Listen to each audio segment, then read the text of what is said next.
Apocalipsis explicado versículo por versículo, por Urias Smith. Capítulo 20. La primera y la segunda resurrección. Apocalipsis capítulo 20, versículo 1 al 3. Y vi un ángel descender del cielo que tenía la llave del pozo sin fondo y una gran cadena en la mano, y prendió al dragón, aquella serpiente antigua que es el diablo y Satanás, y la ató por 1000 años, y lo arrojó al pozo sin fondo, y lo encerró, y le puso un sello sobre él, para que no engañara más a las naciones, hasta que se cumplieran los 1000 años, y después es necesario que sea desatado por una pequeña temporada. El acontecimiento con el que se abre este capítulo parece seguir en orden cronológico los acontecimientos del capítulo anterior. Las preguntas que surgen aquí son: ¿quién es el ángel que desciende del cielo? ¿Qué son las llaves y la cadena que él sostiene en su mano?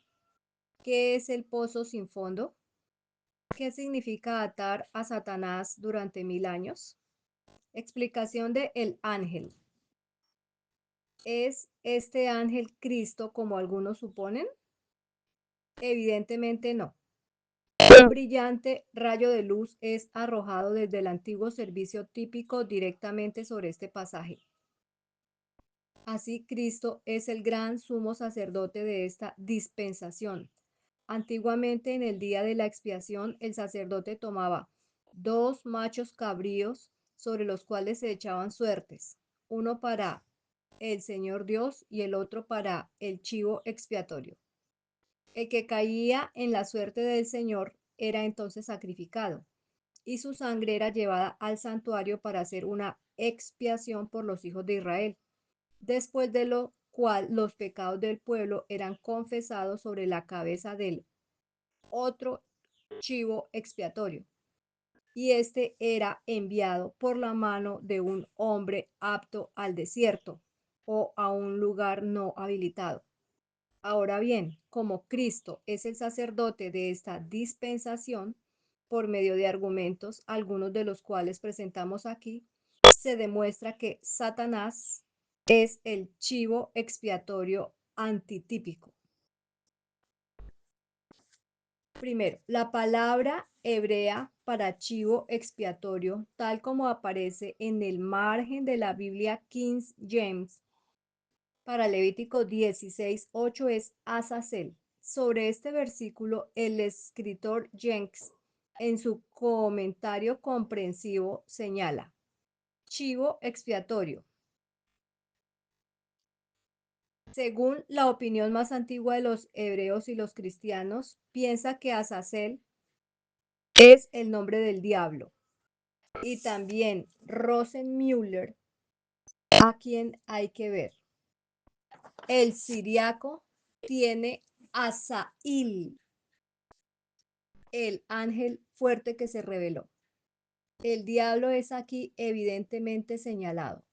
Así tenemos la definición del término de la escritura en 2 lenguas antiguas, con la opinión más antigua de los cristianos a favor de la opinión de que el chivo expiatorio es un tipo de Satanás.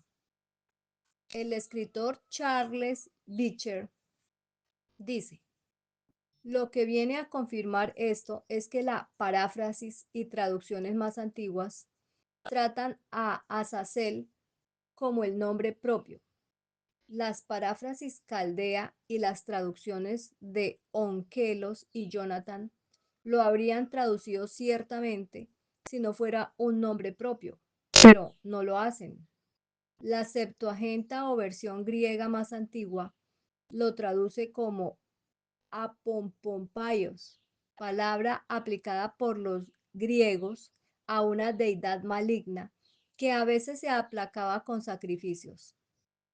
Otra confirmación se encuentra en el libro de Enoc, donde el nombre de Azazel, evidentemente una alteración de Azazel, se da a uno de los ángeles caídos, mostrando así claramente cuál era la comprensión prevaleciente de los judíos de ese día. Aún otra evidencia se encuentra en el árabe, donde Azazel es empleado como el nombre del espíritu maligno. Además de esto, tenemos la evidencia de la obra judía Zohar y de los escritores cabalísticos y rabínicos. Nos dicen que el siguiente proverbio era corriente entre los judíos. En el día de la expiación, un regalo a Samael. De ahí que Moisés Gerundinensis se sienta llamado a decir que no es un sacrificio, sino que solo se hace porque lo manda Dios. Otro paso en la evidencia es cuando encontramos esta misma opinión pasando de la iglesia judía a la cristiana primitiva. El escritor Orígenes fue el más erudito de los padres, y en un punto como este, el significado de una palabra hebrea. Su testimonio es fiable. Orígenes dice, aquel que es llamado en la Septuaginta y en nombre Asael no es otro, Azazel no es otro que el diablo. En vista pues de las dificultades que acompañan a cualquier otro significado y de la evidencia acumulada a favor de este, Hengstenberg afirma con gran confianza que Azazel no puede ser otra cosa que otro nombre de Satanás. Segundo, en la aceptación común de la palabra, el término chivo expiatorio se aplica a cualquier persona que se haya vuelto odiosa a los requerimientos de la justicia. Y aunque es repugnante para todas nuestras concepciones del carácter y la gloria de Cristo aplicar este término a él, debe parecer a todos como una designación muy apropiada del diablo, que es llamado en la escritura el acusador, el adversario, el ángel del pozo sin fondo, Belcebú, Belial, el dragón, el enemigo, el espíritu maligno, el padre de la mentira, el asesino, el príncipe de los demonios, la serpiente, el tentador, etc. Tercero, la tercera razón para esta posición es la manera muy sorprendente en que armoniza con los acontecimientos que se producirán en relación con la limpieza del santuario celestial, tal como se nos revela en las escrituras de la verdad. Contemplamos en el tipo A. El pecado del transgresor transferido a la víctima. B. Vemos ese pecado llevado por la administración del sacerdote y la sangre de la ofrenda al santuario. C. En el 10º día del 7º mes, vemos al sacerdote con la sangre de la ofrenda por el pecado para el pueblo, quitar todos sus pecados del santuario y ponerlos sobre la cabeza del macho cabrío. Y D. El macho cabrío lo lleva a una tierra no habilitada. Lea Levítico 11, Levítico 16.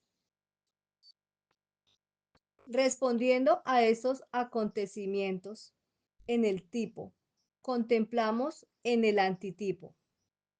A. La gran ofrenda para el mundo hecha en el Calvario. B. Los pecados de todos aquellos que se acogen a los méritos de la sangre derramada de Cristo por la fe en Él, llevados por la administración de Cristo mientras aboga por su propia sangre en el santuario del nuevo pacto. C. Después de que Cristo, el ministro del verdadero tabernáculo, Hebreos 8:2, habrá terminado su ministerio, removerá los pecados de su pueblo del santuario y los pondrá sobre la cabeza de su autor, el macho cabrío antitípico, el diablo. Y D. El diablo será enviado con ellos a una tierra no habitada. Creemos que este es el mismo acontecimiento descrito en los versículos en consideración. El servicio del santuario está en el momento aquí especificado, cerrado. Cristo pone sobre la cabeza del diablo los pecados que han sido transferidos al santuario y que ya no son imputados a los santos. y el diablo es echado fuera, no por la mano del sumo sacerdote, sino por la mano de otra persona, según el tipo, a un lugar aquí llamado el pozo sin fondo. Por lo tanto, este ángel no es Cristo. Para una exposición completa de este tema, se recomienda leer la obra de Observa a Jesús, Cristo, tipo y antitipo. Segundo, la llave y la cadena. Explicación. No se puede suponer que la llave y la cadena sean literales. Más bien se usan meramente como símbolo del poder y la autoridad con que este ángel está revestido en esta ocasión. Tercero, explicación del pozo sin fondo. La palabra original significa un abismo, sin fondo, profundo, hondo. Su uso parece mostrar que la palabra denota cualquier lugar de oscuridad, desolación y muerte. Así, en Apocalipsis 9:12 se aplica a las regiones áridas y estériles del desierto de Arabia, y en Romanos 17 a la tumba. Pero el pasaje que arroja luz especialmente sobre el significado de la palabra aquí es Génesis 1:2, donde leemos que las tinieblas estaban sobre la faz del abismo. La palabra que allí se traduce como profundo es la misma que aquí se traduce como pozo sin fondo. Así que este pasaje podría haberse traducido como las tinieblas estaban sobre la faz del abismo o del pozo sin fondo. Pero todos sabemos lo que significa la palabra profundo, tal como se utiliza allí. Se aplica a esta tierra en su estado caótico. Precisamente eso debe significar en este tercer versículo de Apocalipsis 20. En este momento, téngase en cuenta que la tierra es un vasto pozo de desolación y muerte, pues la voz de Dios la ha sacudido hasta sus cimientos. Las islas y las montañas han sido desplazadas de sus lugares. El gran terremoto ha arrasado las obras más poderosas del hombre. Las 7 últimas plagas han dejado sus huellas desoladoras sobre la tierra. La gloria ardiente que acompaña la venida del Hijo del Hombre ha contribuido a la desolación general. Los malvados han sido entregados a la matanza, y su carne putrefacta, y sus huesos blanqueados. Yacen sin enterrar, sin recoger y sin lamentar, desde un extremo de la tierra hasta el otro. Así la tierra será vaciada y convertida en un desperdicio y será volteada como un plato. Isaías 24:1. Así es devuelta, al menos parcialmente, a su estado original de confusión y caos. Lea Jeremías 4:19 al 26, especialmente el versículo 23. Dice Jeremías: mis entrañas, me duelen las fibras de mi corazón se agita dentro de mí. No callaré, porque la voz de trompeta has oído, oh alma mía, pregón de guerra. Destrucción tras destrucción es anunciada, porque toda la tierra es devastada de repente. Son destruidas mis tiendas, en un momento mis cortinas. ¿Hasta cuándo he de ver bandera y he de oír sonido de trompeta? Porque mi pueblo es necio, no me han conocido. Son hijos ignorantes y sin entendimiento, son sabios para el mal para hacerlo, para hacer el bien, no lo saben. Miré la tierra y he aquí que estaba desordenada y vacía, y los cielos, y no había luz en ellos. Miré los montes, y hasta aquí que temblaban, y todos los collados fueron destruidos. Miré, y no había hombre alguno, y todas las aves del cielo se habían ido.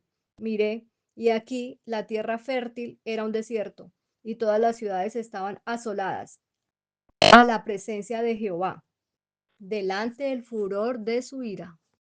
Jeremías 4:19 al 26. ¿Y qué mejor término podría usarse para describir a la tierra que sigue su curso de oscuridad y desolación durante 1000 años que el del abismo o pozo sin fondo? Aquí estará confinado Satanás durante 1000 años, durante este tiempo, en medio de las ruinas que indirectamente sus propias manos han forjado, incapaz de huir de su morada de aflicción o de reparar en el menor grado su horrible ruina. Explicación de la atadura de Satanás. Bien sabemos que Satanás, para orar, debe tener súbditos sobre los cuales trabajar. Sin ellos no puede hacer nada. Pero durante los 1000 años de su confinamiento en esta tierra, todos los santos están en el cielo, más allá del poder de sus tentaciones, y todos los impíos están en sus tumbas, más allá de su poder de engañar. Su esfera de acción está circunscrita, estando en un momento confinado en esta tierra, y así está atado, estando condenado durante todo este periodo a un estado de inactividad sin esperanza. Esto, para una mente que ha estado tan ocupada como la suya durante los últimos 6000 años en engañar al mundo, debe ser un castigo de la más intensa severidad. Según esta exposición, la atadura de Satanás significa simplemente la colocación fuera de su alcance de los sujetos sobre los que trabaja, y su desatado significa que son llevados de nuevo por una resurrección a una posición en la que puede Satanás volver a ejercer su poder sobre ellos luego de la resurrección de los impíos. Sobre esta exposición hay quienes se burlan diciendo que hemos confundido las partes y que tenemos al malvado atado, no al diablo. Sin embargo, ¿cuántas veces oímos en las transacciones diarias de la vida expresiones como estas? Mi camino estaba completamente cercado. Mis manos estaban completamente atadas. Pero entendemos cuando las personas usan tales expresiones que algún obstáculo insuperable fue literalmente arrojado sobre el camino que estaban recorriendo, o que sus manos fueron literalmente confinadas por cuerdas o cordones. No, simplemente que es una combinación de circunstancias que les hizo imposible actuar. Lo mismo ocurre en este caso. ¿Y por qué la gente no concede a la Biblia la misma libertad de expresión que da a sus semejantes en el trato común de la vida, sin cuestionar y sin ridiculizar? Pero más que esto, hay aquí una gran limitación del poder de Satanás, que bien puede llamarse atadura. Ya no tiene el poder de atravesar el espacio y visitar otros mundos. Pero al igual que el hombre está confinado en esta tierra, que nunca más abandona, el lugar de la ruina que ha causado, se convierte ahora en su lúgubre prisión, hasta que sea llevado a la ejecución al final de los 1000 años. Apocalipsis 20, versículos 4 al 6. Y vi tronos, y se sentaron en ellos, y se les dio juicio. Y vi las almas de las que fueron decapitados por el testimonio de Jesús y por la palabra de Dios, y los que no habían adorado a la bestia, ni a su imagen, ni habían recibido su marca en sus frentes o en sus manos, y vivieron y reinaron con Cristo 1000 años. Pero los demás muertos no volvieron a vivir hasta que se cumplieron los 1000 años. Esta es la primera resurrección. Bienaventurados y santos el que tiene parte en la primera resurrección. Sobre los tales, la segunda muerte no tiene poder, sino que serán sacerdotes de Dios y de Cristo y reinarán con él 1000 años. Explicación de la exaltación de los santos. Desde el diablo en su lúgubre confinamiento, Juan dirige ahora nuestra atención a los santos en la victoria y la gloria. Los santos que reinan con Cristo, siendo su empleo el de asignar a los malvados muertos el castigo debido a sus malas acciones. De esta Asamblea General, Juan selecciona dos clases dignas de especial atención. En primer lugar, los mártires, los que habían sido decapitados por el testimonio de Jesús. Y en segundo lugar, los que no habían adorado a la bestia y a su imagen. Esta clase, los que rechazan la marca de la bestia y su imagen, son por supuesto los que escuchan y obedecen el tercer mensaje de Apocalipsis 14. Pero estos no son los que son decapitados por el testimonio de Jesús, como algunos que afirman y nos quieren hacer creer que la última generación de santos son todos los que van a ser asesinados. La palabra traducida como los que en la expresión y los que no habían adorado a la bestia, etcétera, muestra que hay otra clase introducida. La palabra es el relativo compuesto, no simplemente el relativo simple. y es definida por el escritor Liddell y Scott como quien quiera, cualesquiera, cualquiera, que cualquier cosa, y por Robinson como uno que, alguno que, quien quiera, cualquiera que. Como una clase, Juan vio a los mártires y como otra clase, vio a aquellos que no habían adorado a la bestia y a su imagen. Es cierto que se usa a veces como relativo simple, como en 2 de Corintios 3:14, Efesios 1:23, pero nunca en construcción como esta precedida de la conjunción otro.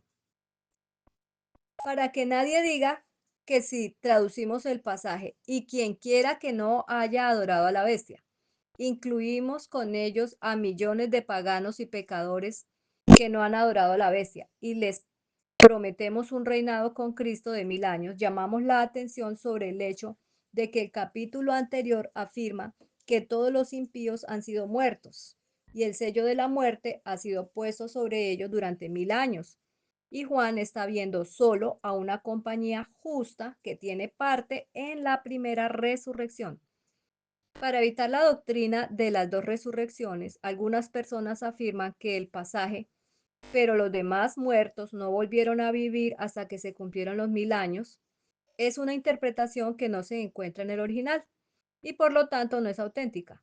Incluso si esto fuera así, no refutaría la proposición principal de que los justos muertos son resucitados por sí mismos, con una primera resurrección, y que hay una segunda resurrección 1000 años después, en la que todos los impíos son levantados de las tumbas.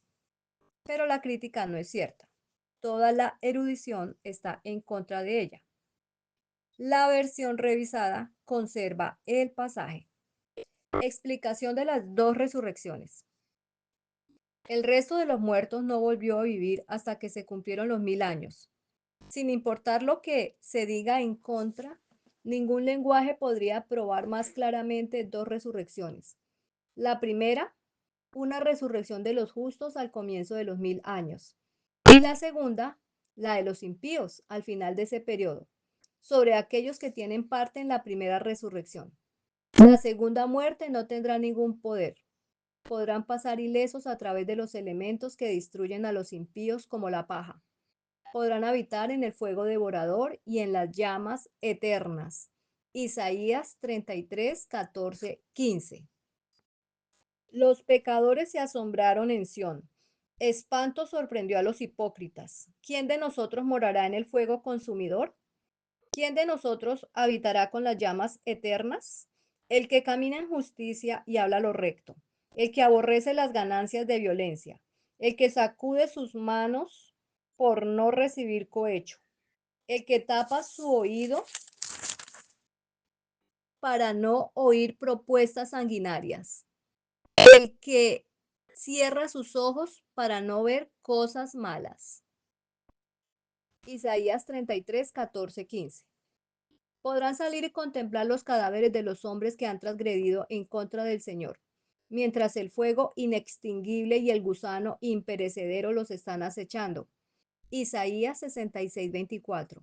La diferencia entre los justos y los impíos en este aspecto se ve de nuevo en el hecho de que mientras Dios es para estos últimos un fuego consumidor, es para su pueblo tanto un sol como un escudo. Es decir, el fuego que destruye a los malvados es el mismo fuego de Dios que protege a su pueblo. Explicación de los malvados levantados a vida. Los malvados que son levantados al final de los 1000 años vivirán realmente de nuevo como lo hicieron una vez en la tierra. Negar esto es hacer violencia a esta escritura. No se nos informa en qué condición física serán resucitados. Es usual decir sobre este punto que lo que hemos perdido incondicionalmente en Adán es restaurado incondicionalmente en Cristo. Con respecto a la condición física, esto tal vez no deba tomarse en un sentido ilimitado, pues hemos perdido en gran medida la estatura y la fuerza vital que no es necesario restaurarle a los impíos. Si se les devuelve a la condición mental y física promedio que disfrutaron durante la vida o el periodo de su tiempo de gracia, eso sería perfectamente y ciertamente suficiente para permitirles recibir al fin comprensivamente la recompensa que se les debe dar por todas sus obras. Apocalipsis capítulo 20, versículos 7 al 10. Y cuando se cumplan los 1000 años, Satanás será desatado de su prisión y saldrá a engañar a las naciones que están en los 4 puntos de la tierra, a Gog y a Magog, para reunirlos en la batalla, el número de los cuales es como la arena del mar. Y subieron sobre la anchura de la tierra, y rodearon el campamento de los santos y de la ciudad amada, y descendió fuego del cielo de Dios y los devoró.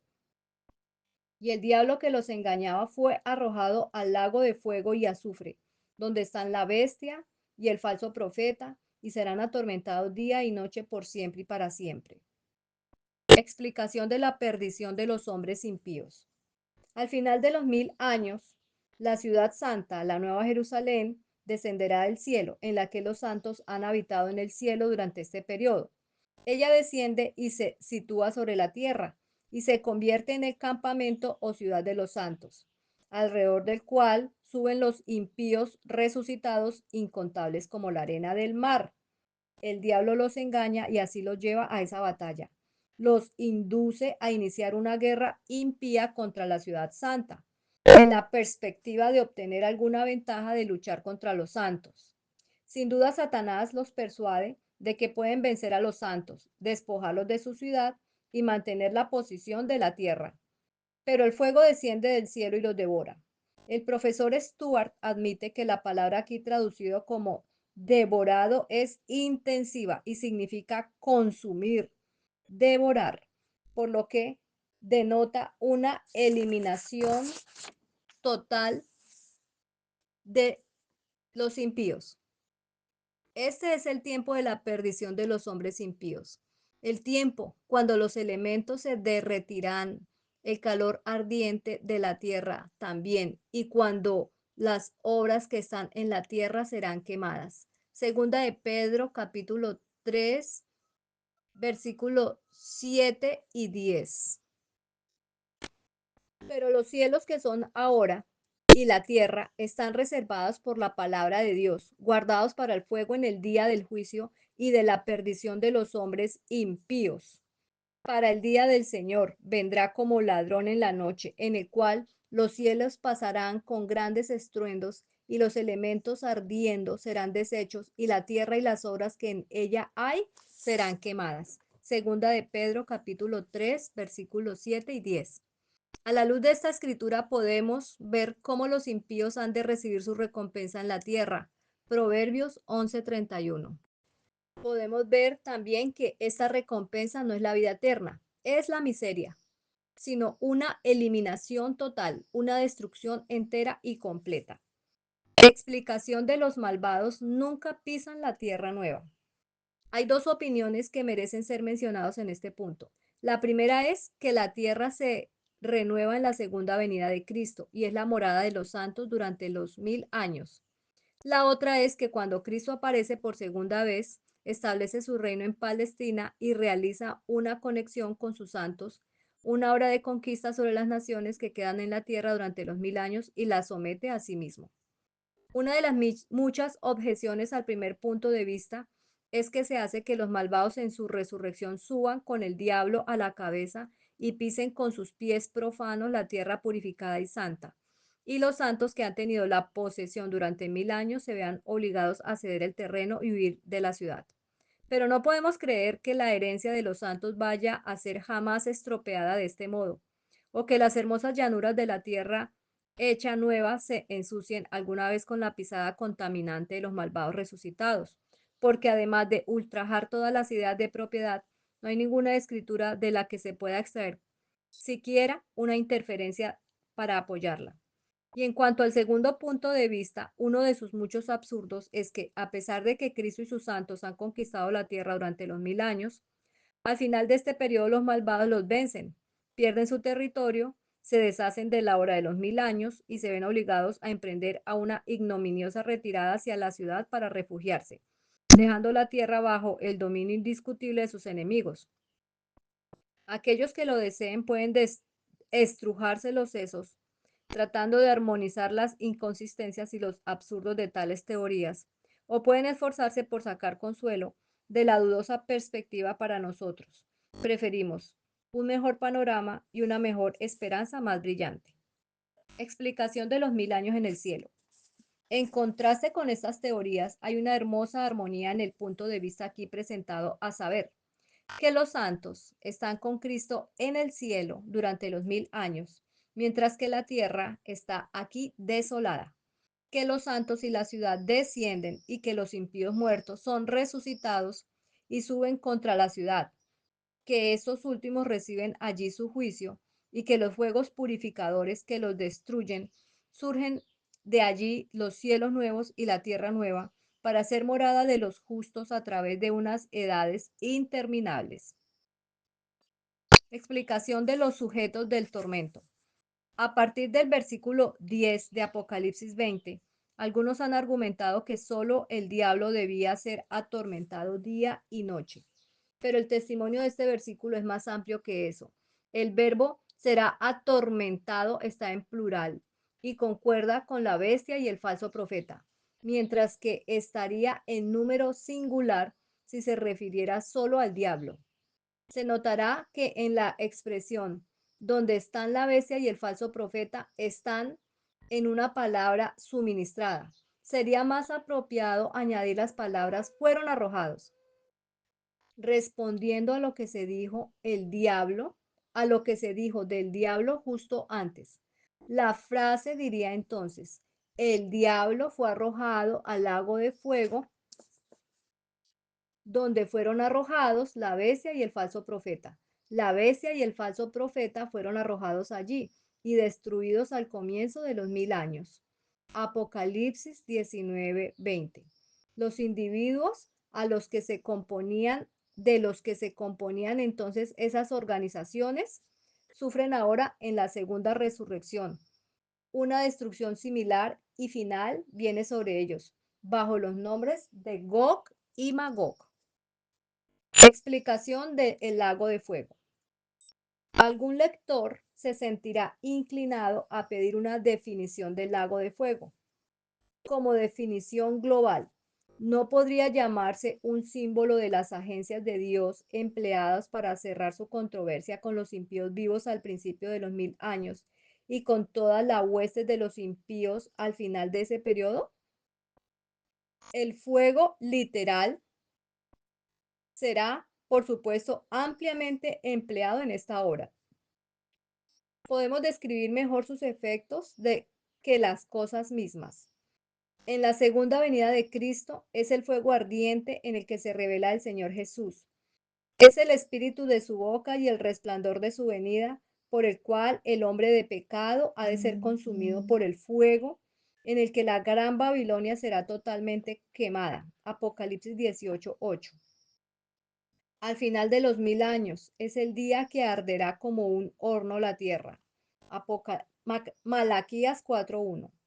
Es el calor ardiente que derretirá los elementos y la tierra, y quemará las obras que hay en ellas, en el fuego de Tofet, preparado por el rey. Para el diablo y sus ángeles. Mateo 25:41. Cuya pila es profunda y grande, y que el aliento del Señor como una corriente de azufre enciende. Isaías 30:33. Es el fuego que desciende de Dios desde el cielo, sobre la expresión atormentado día y noche, por siempre y para siempre. Vea Apocalipsis 14:12. La explicación del Apocalipsis 14:12 dice, la expresión por siempre y para siempre no puede notar aquí la eternidad. Esto es evidente por el hecho de que este castigo se inflige en esta tierra, donde el tiempo se mide por el día y la noche. Esto se encuentra además por el pasaje de Isaías 34. Si es ese, como se sugirió anteriormente, el lenguaje del que se toma prestado y se aplica al mismo tiempo, ese lenguaje se refiere a la tierra de Idumea o Edom, pero ya sea que se tome para significar la tierra de Edom al sur y al este de Judea, o para representar, como sin duda lo hace toda esta tierra en el momento en el que el Señor Jesús se revele desde el cielo en fuego ardiente y llegue el año de la recompensa por la controversia de Sión, En cualquier caso, la escena debe terminar finalmente, porque esta tierra será finalmente hecha nueva, limpiada de toda mancha de pecado, de todo vestigio de sufrimiento y decadencia, y se convertirá en la morada de la justicia y la alegría a través de las edades eternas. La palabra traducida como por siempre, el escritor Etrevelius en su léxico griego la define así: una edad, un largo periodo de tiempo, duración indefinida, un tiempo, ya sea más largo o más corto. El periodo es no por siempre y para siempre, sino de una duración. Apocalipsis capítulo 20, versículo 11 al 15. Y vi un gran trono blanco, y el que estaba sentado en él, de cuyo rostro huyeron la tierra y el cielo, y no se halló lugar para ellos. Y vi a los muertos, pequeños y grandes, de pie ante Dios. Y los libros fueron abiertos, y otro libro fue abierto, que es el libro de la vida. Y los muertos fueron juzgados por las cosas que estaban escritas en los libros según sus obras. Y el mar entregó a los muertos que estaban en él, y la muerte y el infierno entregaron a los muertos que estaban en ellos, y fueron juzgados cada uno según sus obras, y la muerte y el infierno fueron arrojados al lago de fuego. Esta es la segunda muerte. Y el que no se halló inscrito en el libro de la vida fue arrojado al lago de fuego. Nota importante, nota de la traducción. La palabra infierno se refiere a la morada de los muertos, es decir, al sepulcro. En hebreo, Hades. En griego, Seol. Con el versículo 11, Juan introduce esta escena que tendrá lugar en relación con la condenación final de los impíos. Se trata del gran trono blanco del juicio, ante el cual están reunidos para recibir su terrible sentencia de condenación y muerte. Ante este trono los cielos y la tierra huyen de modo que no se encuentra lugar para ellos. Un momento de reflexión sobre los cambios que deben producirse entonces en la tierra pondrán de manifiesto la gran fuerza de este lenguaje. La escena es la de un día ardiente, la de Pedro, que es la perdición de los hombres impíos y en la cual hasta los elementos se derriten con el calor ardiente. Segunda de Pedro, capítulo 3, versículos 7 al 13. Pero los cielos que son ahora y la tierra son reservados por la misma palabra, guardados para el fuego en el día del juicio y la perdición de los hombres impíos. Mas, amados, no ignoréis esto, que un día delante del Señor es como 1000 años y 1000 años como un día. El Señor no tarda su promesa como algunos la tienen por tardanza, sino que es paciente para con nosotros, no queriendo que ninguno perezca, sino que todos procedan al arrepentimiento. Pero el día del Señor vendrá como ladrón en la noche, en el cual los cielos ardiendo pasarán con gran estruendo y los elementos ardiendo serán deshechos y la tierra y las obras que hay en ellos serán quemadas.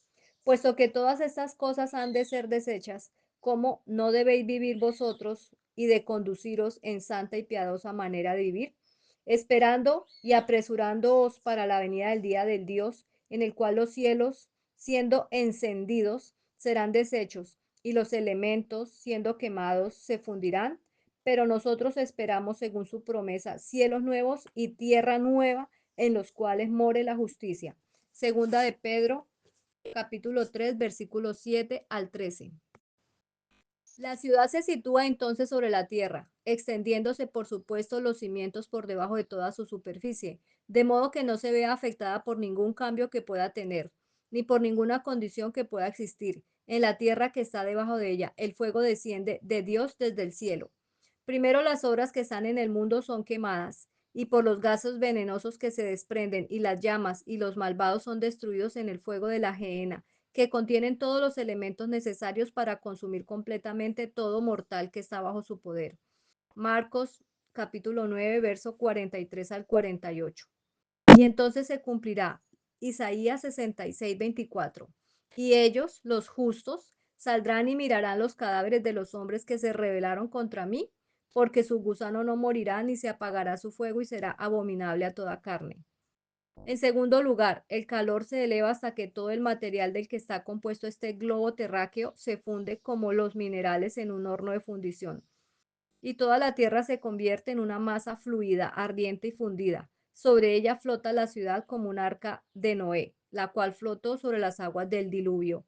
Entonces se cumplirá Isaías 33, 14. ¿Quién de nosotros habitará con el fuego devorador? ¿Quién de nosotros habitará con las llamas eternas? La respuesta está en los versículos siguientes, pues muestra que los justos son, y estos deben de ser en el momento en que se cumplirá. En tercer lugar, hay una etapa más que alcanzar. Es bien sabido que con un grado suficiente de calor, cualquier sustancia en esta tierra puede reducirse a la condición de gas y así volverse invisible. Lo mismo ocurrirá en toda la tierra. Si el calor se eleva a un grado suficiente de intensidad, no se convertirá toda la tierra en gas y se volverá invisible, pereciendo así y que huye literalmente, de modo que no se encuentra ningún lugar para ella. La ciudad perecería entonces, la ciudad parecería entonces estar virtualmente y lo estaría suspendida sobre en medio del cielo. Pero los elementos no son destruidos, solo son, por este proceso, purgados de la última y más mínima mancha del pecado y de toda señal de maldición. El decreto del Dios Todopoderoso vuelve a decir, he aquí yo hago nuevos todas las cosas. Hecho está. Apocalipsis 21, 5 y 6. Y las partículas se combinan de nuevo para componer un nuevo mundo. Y allí, bajo la mirada maravillada y admirada de todos los redimidos y de las huestes angélicas, se lleva a cabo de nuevo una obra de creación. En la primera creación, las estrellas de la mañana cantaron juntas y todos los hijos de Dios dieron gritos de alegría. Job 38:7. En esta nueva creación, este canto y este grito se verán aumentados por las alegres voces de los redimidos. Así que esta tierra arrancada durante un tiempo por el pecado de su órbita prevista de alegría y paz, será de vuelta renovada en armonía con el universo, leal para ser el hogar eterno de los salvados. Explicación del libro de registros. Son juzgados por las cosas escritas en los libros, de los cuales aprendemos el hecho solemne de que se guarda un registro de todos nuestros actos en el alto cielo. Un registro fiel e infalible es hecho por los secretarios angélicos. Los malvados no pueden ocultar de los ángeles ninguna de sus obras de oscuridad. No pueden sobornarlos para que pasen por alto su registro en ninguno de sus actos ilícitos. Deben encontrarse con todos ellos de nuevo y deben de ser juzgados como corresponde y está escrito en los libros. Explicación de la ejecución de la sentencia. Serán castigados según sus obras. La escritura declara que serán recompensados según sus obras. Hay pues grados en el castigo de los impíos y puede preguntarse cómo pueden armonizarse esto con la opinión de que la muerte es el castigo por el pecado y que viene sobre todos por igual. Preguntemos a los creyentes de la miseria eterna cómo serán mantenidos los grados en su sistema. Nos dicen que la intensidad del dolor soportado será en cada caso proporcional a la culpa del que sufre. Pero, ¿cómo puede ser esto? ¿No son las llamas del infierno igualmente severas en todas las partes? ¿Y no afectarán igualmente a todas las almas inmateriales arrojadas allí? Pero Dios puede intervenir. Se responde para producir el efecto deseado. Muy bien, entonces respondemos, ¿no puede también él intervenir si es necesario y graduar el dolor que acompañará a la inflexión de la muerte sobre el pecador como el clímax de su pena?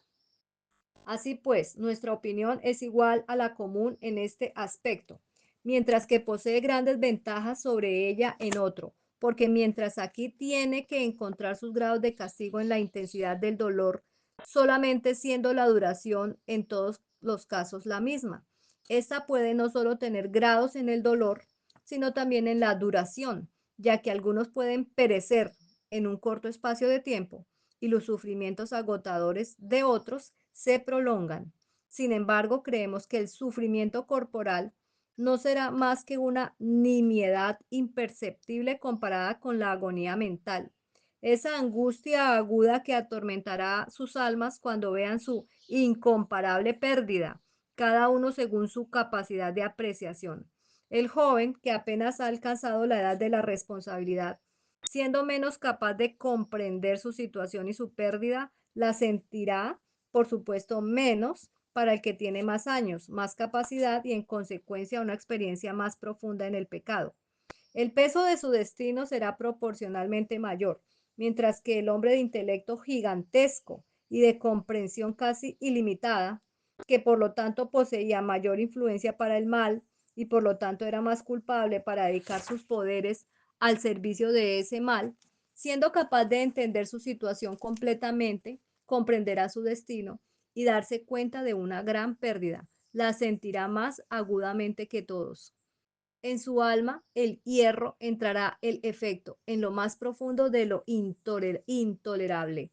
Y así, por una ley mental establecida, los sufrimientos de cada uno pueden ajustarse con mayor precisión a la magnitud de su culpa.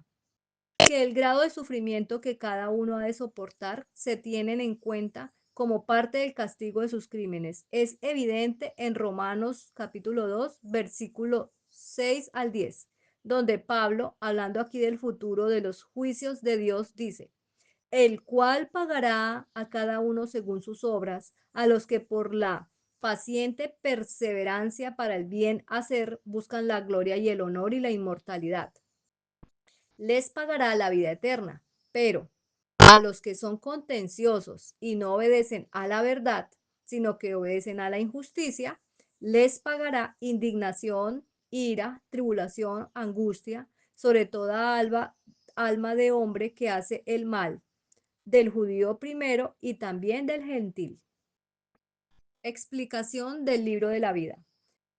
¿Por qué se puede preguntar se trae el libro de la vida en esta ocasión cuando todos los que tienen parte en la segunda resurrección, más allá de la cual se sitúa esta escena, ya están prejuzgados para la segunda muerte?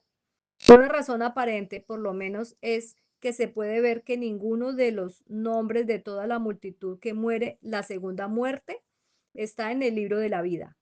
¿Y por qué no están allí? Y si los nombres han estado alguna vez allí, ¿por qué no fueron retenidos? Para que todas las inteligencias del universo puedan ver que Dios actúa con justicia, estricta e imparcialidad.